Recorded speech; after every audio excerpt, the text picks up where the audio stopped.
Chapter 28. The Child's First School. God's original plan for education. The system of education established in Eden centered in the family. Adam was the son of God. Luke 3, verse 38. And it was from their father that the children of the highest received instruction. Theirs, in the truest sense, was a family school. In the divine plan of education as adapted to man's conditions after the fall, Christ stands as a representative of the Father, the connecting link between God and man. He is the great teacher of mankind, and he ordained that men and women should be his representatives. The family was the school, and the parents were the teachers. The education centering in the family was that which prevailed in the days of the patriarchs.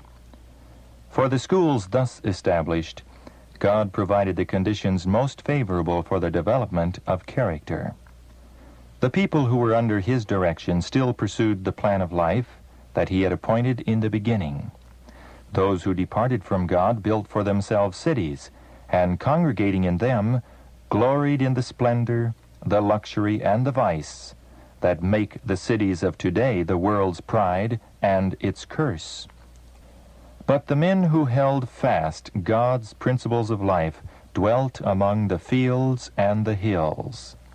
They were tillers of the soil and keepers of flocks and herds.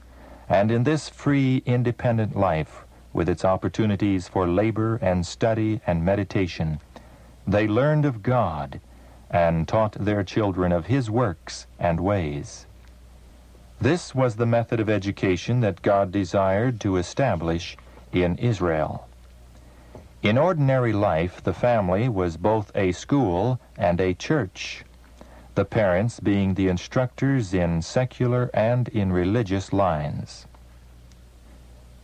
In his wisdom, the Lord has decreed that the family shall be the greatest of all educational agencies. It is in the home that the education of the child is to begin. Here is his first school. Here, with his parents as instructors, he is to learn the lessons that are to guide him throughout life. Lessons of respect, obedience, reverence, self-control. The educational influences of the home are a decided power for good or for evil. They are in many respects silent and gradual, but if exerted on the right side, they become a far-reaching power for truth and righteousness. If the child is not instructed aright here, Satan will educate him through agencies of his choosing. How important, then, is the school in the home? Look upon the family circle as a training school where you are preparing your children for the performance of their duties at home, in society, and in the church. It is a sad fact, almost universally admitted and deplored, that the home education and training of the youth of today have been neglected. There is no more important field of effort than that committed to the founders and guardians of the home. No work entrusted to human beings involves greater or more far-reaching results than does the work of fathers and mothers. It is by the youth and children of today that the future of society is to be determined, and what these youth and children shall be depends upon the home. To the lack of right home training may be traced the larger share of the disease and misery and crime that curse humanity. If the home life were pure and true, if the children who went forth from its care were prepared to meet life's responsibilities and dangers, what a change would be seen in the world.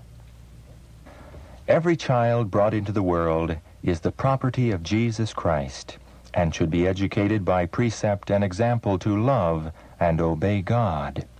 But by far the largest number of parents have neglected their God-given work by failing to educate and train their children from the first dawning of reason to know and love Christ.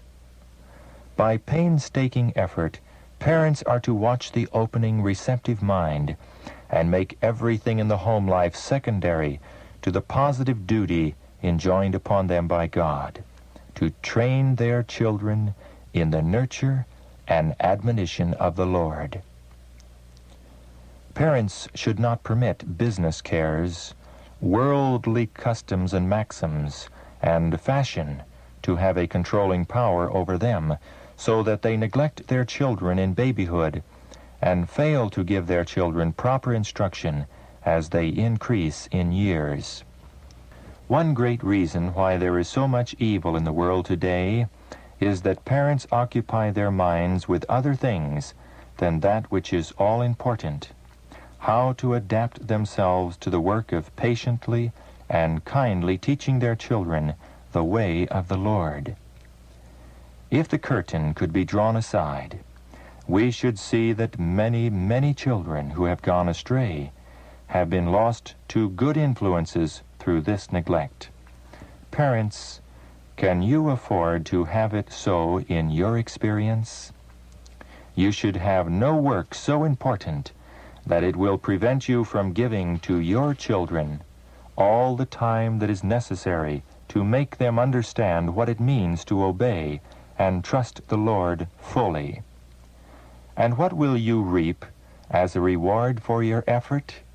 You will find your children right by your side, willing to take hold and cooperate with you in the lines that you suggest. You will find your work made easy. Parents should, in a special sense, regard themselves as agents of God to instruct their children, as did Abraham, to keep the way of the Lord. They need to search the Scriptures diligently, to know what is the way of the Lord, that they may teach it to their household. Micah says, "What doth the Lord require of thee, but to do justly, and to love mercy, and to walk humbly with thy God?" In order to be teachers, parents must be learners, gathering light constantly from the oracles of God, and by precept and example, bringing this precious light into the education of their children.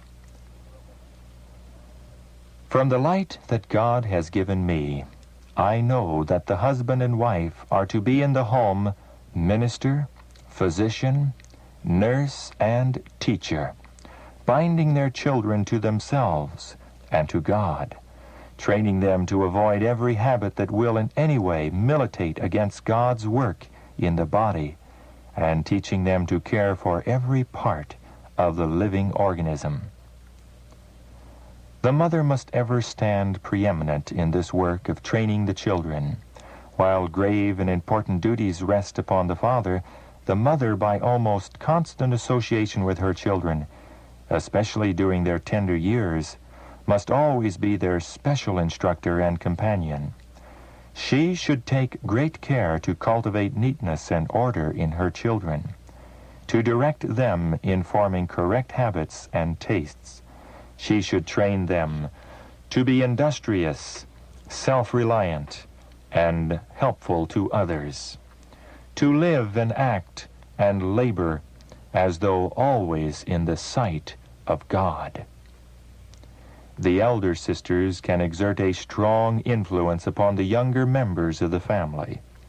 The younger, witnessing the example of the older, will be led more by the principle of imitation than by oft-repeated precepts. The eldest daughter should ever feel it a Christian duty devolving upon her to aid the mother in bearing her many toilsome burdens. Parents should be much at home. By precept and example, they should teach their children the love and fear of God.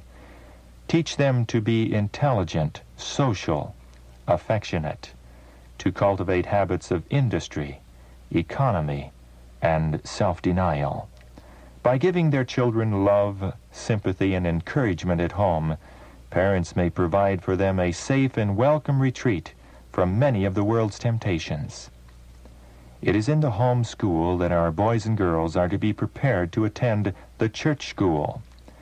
Parents should constantly keep this in mind, and as teachers in the home, should consecrate every power of the being to God, that they may fulfill their high and holy mission. Diligent, faithful instruction in the home is the best preparation that children can receive for school life.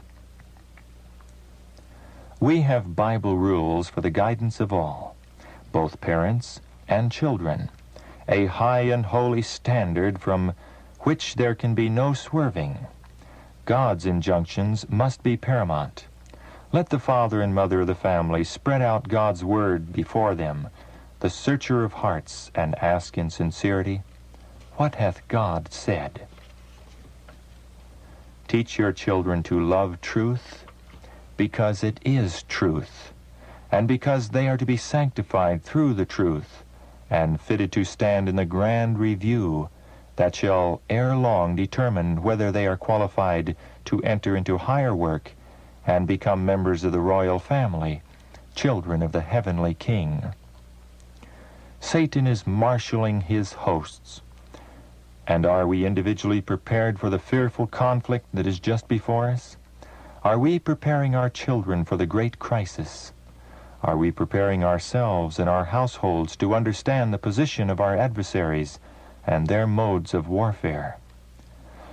Are our children forming habits of decision, that they may be firm and unyielding in every matter of principle and duty? I pray that we all may understand the signs of the times, and that we may so prepare ourselves and our children, that in the time of conflict, God may be our refuge and defense.